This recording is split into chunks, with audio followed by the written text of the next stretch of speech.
आजच डाउनलोड करा आणि तुमच्या आवडत्या मालिकांचा आनंद लुटा। खूप दुखतंय का रे? नाही आई, तू उगाच टेन्शन नको घेऊस बरं। मी फक्त असं जरा स्ट्रेच करत होतो, बाकी काही नाही। आई तू प्लीज माझी काळजी करू नको। काळजी करू नको काय म्हणतोयस? सतत संकट येत आहेत तुझ्यावर। ही फायनली ना आईचं काळीज आहे, अस्वस्थ वाटणारच ना मला। अगं हो, मला मान्य आहे, मी आत्ता फक्त असं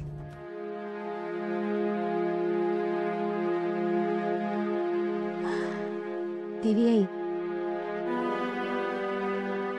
आदित्य सर कापी।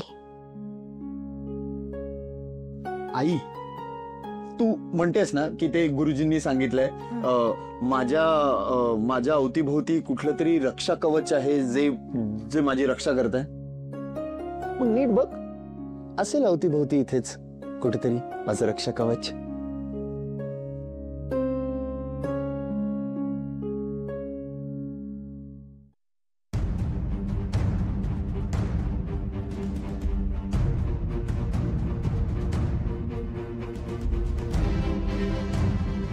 आदित्य काय चाललंय रे? अगं ती बघ,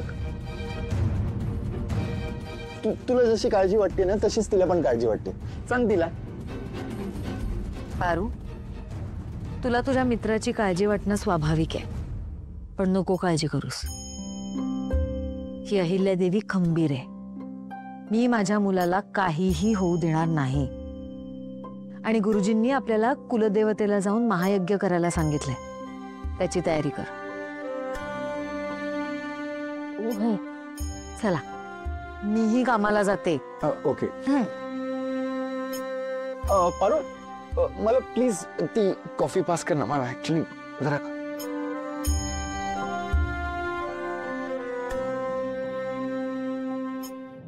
इकडे इकडे।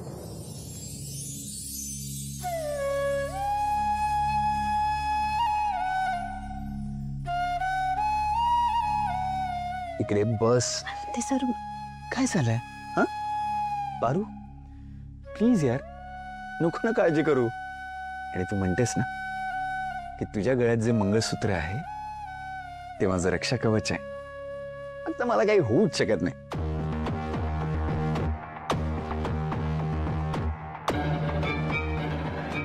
आदित्य सरांना कसं सांगू की मंगळसूत्र माझ्या गळ्यात नाही, म्हणून आता मला सावलीसारखं त्यांच्या सोबत राहावं लागेल।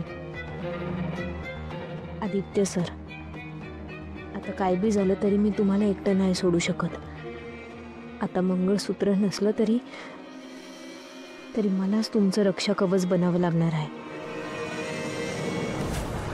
ओके